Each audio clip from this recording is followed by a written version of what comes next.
যায় না। মহাপুরুষদের জীবনে এমন কিছু ঘটনা ঘটে আমরা সাধারণ মানুষ শুনলে বিশ্বাসই করতে পারবো না। এই যে মহাপ্রভু বলে দিলেন, নরোত্তম যেদিন প্রথম তোমার জলে স্নান করতে আসবে, আমার কৃষ্ণ প্রেম তুমি তাকে সমর্পণ করবে। এইবার পদ্মা নদী বলছে, প্রভু আমার জলে তো হাজার হাজার মানুষ স্নান করতে আসে, আমি কেমন করে বুঝবো? মহাপ্রভু বললেন, এই একটা দামি কথা বলেছে। পদ্মা নদীতে তো হাজার হাজার মানুষ স্নান করতে আসে, এই নরোত্তম দাসটাকে চিনবে কি করে? বলে বেশ, তাহলে তাকে চেনার একটা উপায় বলে দিচ্ছি শোনো। যেদিন নরোত্তম প্রথম তোমার জলে স্নান করতে আসবে, তার গায়ের ছোঁয়া লাগে তোমার জলে অনন্ত তরঙ্গ সৃষ্টি হবে, জানবে সেই নরোত্তম। যার পরশে তুমি অধিক উছলিবা, যার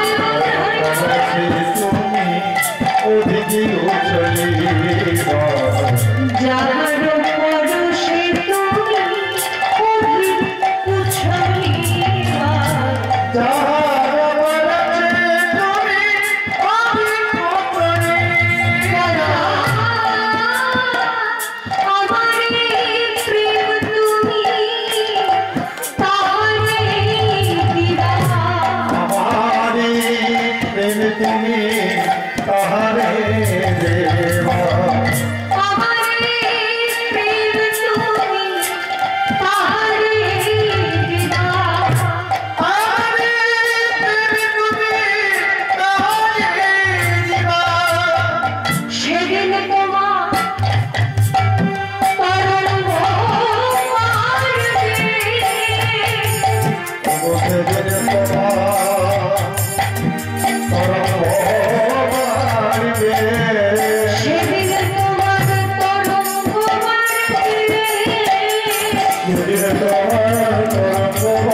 জানবে সেই নরোত্তম। পদ্মা নদী বলল, বাহ, কবে নরোত্তম আসবে সেটা আমি জানি না, কিন্তু যতদিন না নরোত্তম আসছে ততদিন এই কৃষ্ণ প্রেম হৃদয়ে ধারণ করে আমি রাম কৃষ্ণ প্রেমে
মহাপ্রভুর পর রূপ সনাতনের সঙ্গে দেখা করলেন এবং সনাতন গোস্বামী মহাপ্রভুকে বললেন, প্রভু আপনি এই পথে বৃন্দাবনে যাবেন না, আপনি এখান থেকে ফিরে যাবেন।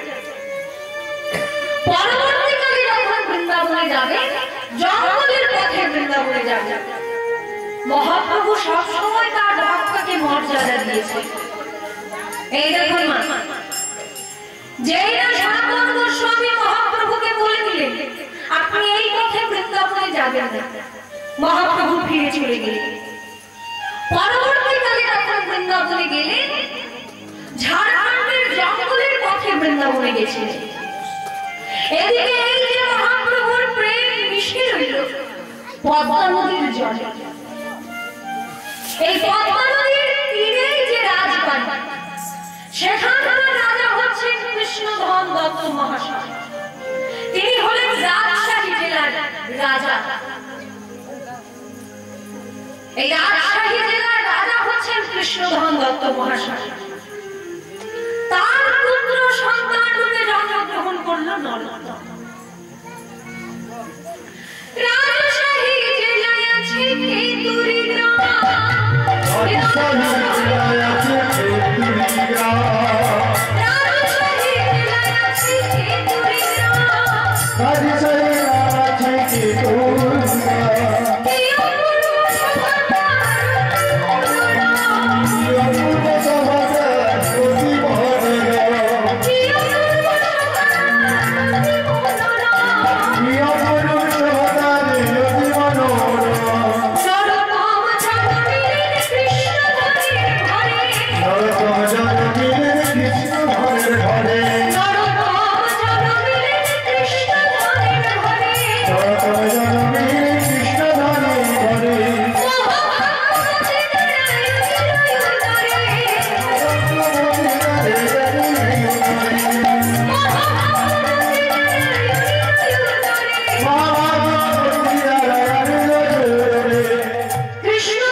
দেখতে যাচ্ছে।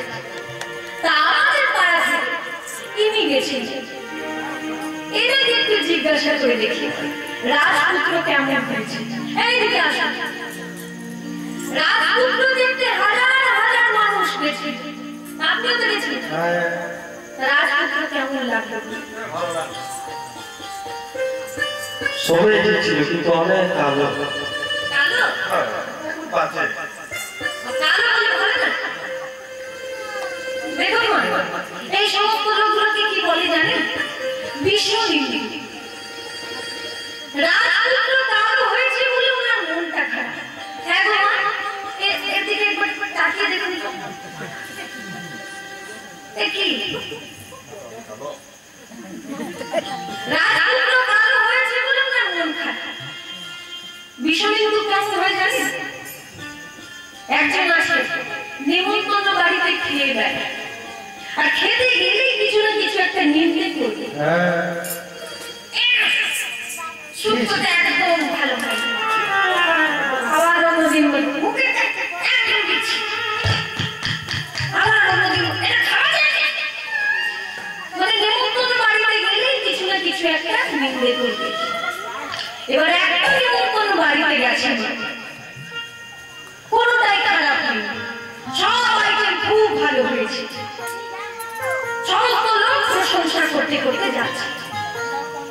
এইবার সেই লোকটাকে দিয়ে সবাই ধরেছে,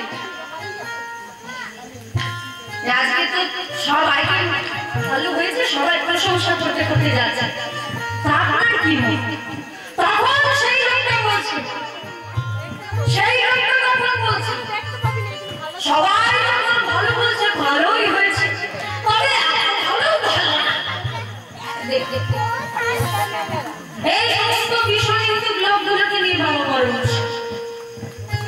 শোনো মশাই, রাজার ছেলে কার হয়েছে বলে চিন্তা করবেন না, কারণ সোনার আংটি বাবা হলেও যত টাকা ভরি, আর সোজা হলেও তত টাকাই ভরি।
রাজার পুত্র হয়েছে বলে সারা রাজ্যের লোক আনন্দ করছে, কিন্তু রাজা মশাই তিনি চিন্তা করছেন ছেলের পড়াশোনা নিয়ে। কৃষ্ণধর মহাশয় চিন্তা করলেন, আমার ছেলে রাজ ঐশ্বর্যে বড় হয়ে সে যেন শিক্ষা থেকে বঞ্চিত না, তাই তার অল্প বয়স থেকে শিক্ষার ব্যবস্থাটা ভালো জায়গায় করতে হবে। তখনকার দিনে রাজশাহীর সব থেকে বড় পণ্ডিত ছিলেন কৃষ্ণদাস পণ্ডিত মহাশয়। তার চরণে শরণাপন্ন রাজা মশাই। কৃষ্ণদাস পণ্ডিত মহাশয় বললেন, রাজা মশাই আপনার অনুরোধ আমি রাখতে পারি, কিন্তু আপনার ছেলে রাজপুত্র বলে তার আলাদা কোনো সুযোগ আমি দিতে পারবো না। আমি সব ছাত্রকে যেমন পড়াই ওকেও তেমন পড়াবো। ওর যদি মেধা ভালো থাকে নিশ্চয়ই সবার থেকে এগিয়ে যাবে। রাজা মশাই বললেন, তাহলে পণ্ডিত মশাই আজকেই আমি ওর ছেলেকে আপনার কাছে নিয়ে আসি। হ্যাঁ, ওকে আজকেই নিয়ে আসি, ওর ছোট্ট করে আমি একটা পরীক্ষা নেব। এইবার নরোত্তমকে কৃষ্ণদাস পণ্ডিত মহাশয়ের কাছে নির্ধারণ করেন। পণ্ডিত মশাই নরোত্তমকে বললেন, নরোত্তম তুমি বাড়িতে মায়ের কাছে আওয়া কত শিখেছো? হ্যাঁ পণ্ডিত মশাই, আমি বাড়িতে মায়ের কাছে আওয়া কত শিখেছি। আচ্ছা এই না, কাগজ দিলাম, কলম দিলাম, ক দিয়ে কিছু একটা লিখে, খ দিয়ে কিছু একটা লিখে, গ দিয়ে কিছু একটা লিখে, লিখে আমাকে জমা দাও, আমি একটু ঘুরে আসি। এইবার নরোত্তম সেই কাগজ আর কলম কি লিখছে দেখুন। এখন যেগুলো বলবো নরোত্তম দাসের নিজের রচনা। কলি যুগে শ্রীকৃষ্ণ চৈতন্য অবতার, কলি যুগে শ্রীকৃষ্ণ চৈতন্য খেলিবার বন্ধে কইলে খোল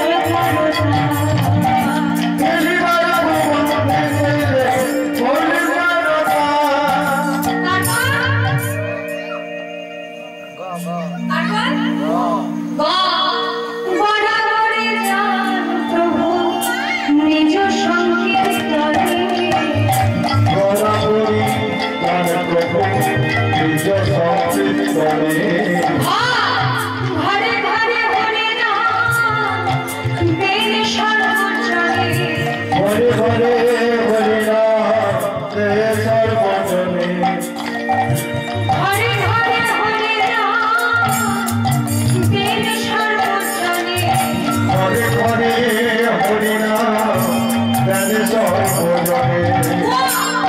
তখনকার দিনে বাবা উচ্চ স্বর, এই গানটা লিখতে গেলে কুয়ায় হর্ষ দিয়ে শুরু করতে হবে। কুয়া উচ্চ স্বরে গাবেন প্রভু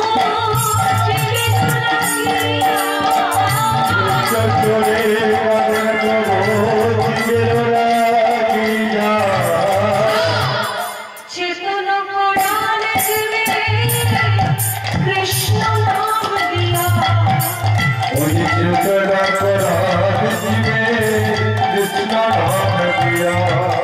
চেতন কোরআন জীবে কৃষ্ণ নাম দিয়া,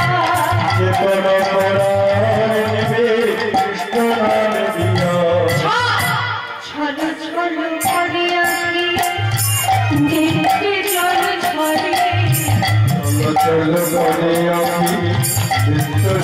ঝরে, জগৎ পবিত্র কইল গৌর পানে বলে, জগৎ পবিত্র কইল গৌর পানে বলে, ঝলমল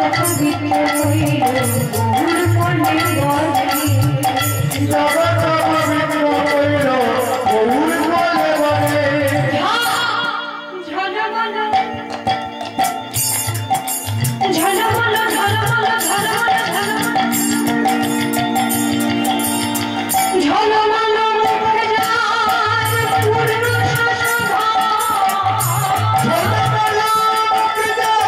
পূর্ণ শশধর,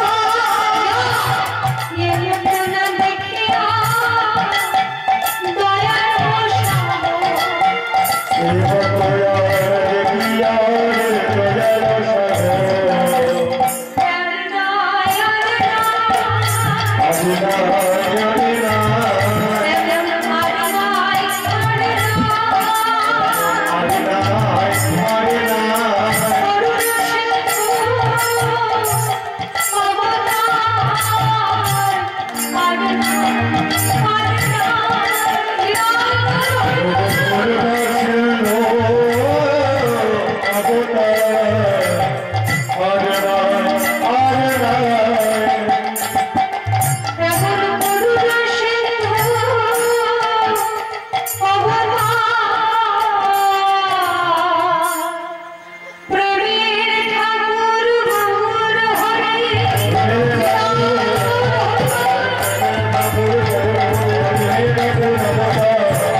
পণ্ডিত মশাই এসে বললেন, নরোত্তম দেখি কেমন লিখেছ ক খ গ ঘ দিয়ে।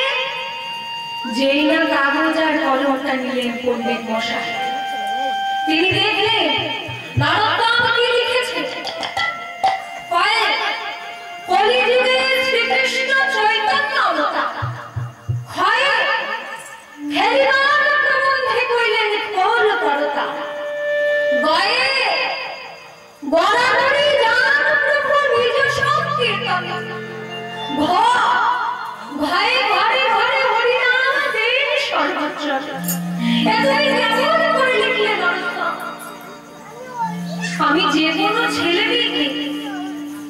যখন ক দিয়ে লিখতে দিই, কোন বাচ্চাকে যখন ক দিয়ে লিখতে দিই, তারা লেখে কয়ে, এই সবই তো লেখে। বাচ্চারা লেখে যখন লিখতে দিই ক দিয়ে, বাচ্চাগুলো লেখে কয়ে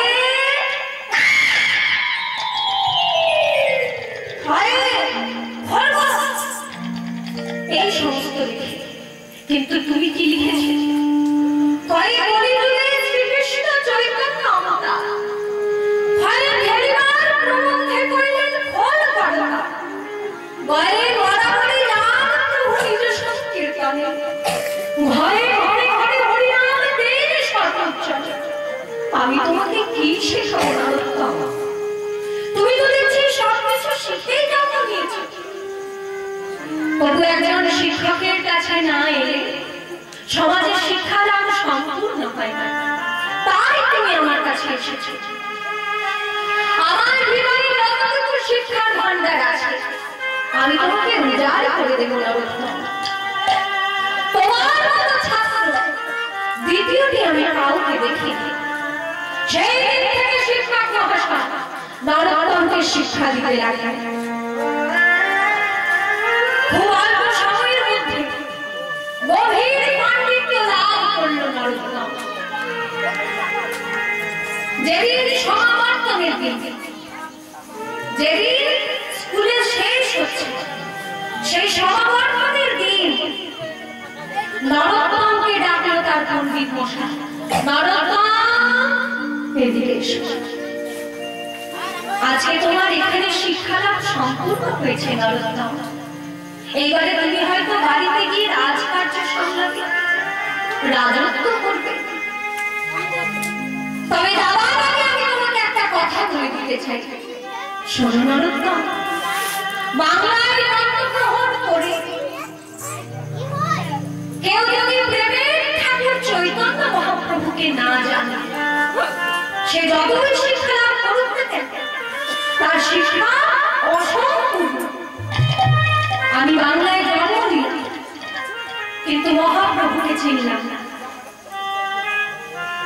তাহলে আমি বাঙালি হিসেবে পরিপূর্ণ রূপে সার্থক নই বাবা, আমি অসম্পূর্ণ বাঙালি। নরোত্তমকে তার পণ্ডিত মশাই, তার শিক্ষক মশাই এটা বলে দিলেন। শোনো নরোত্তম, 4টি বেদ পড়েছে, 6টি দর্শন পড়েছে, কিন্তু মহাপ্রভুকে চেনে না। তার কি হবে জানো?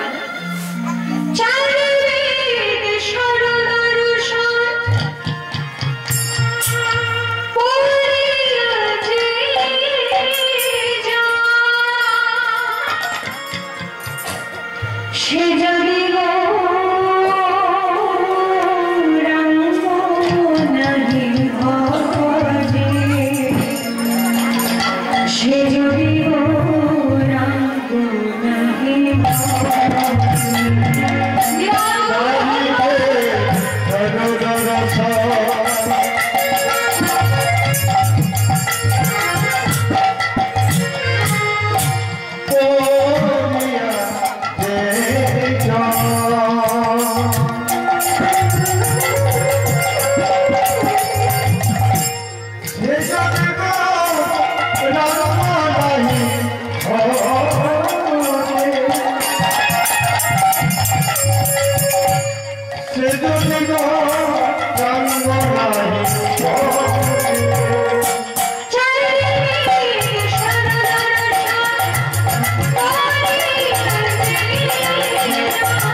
অথর্ব।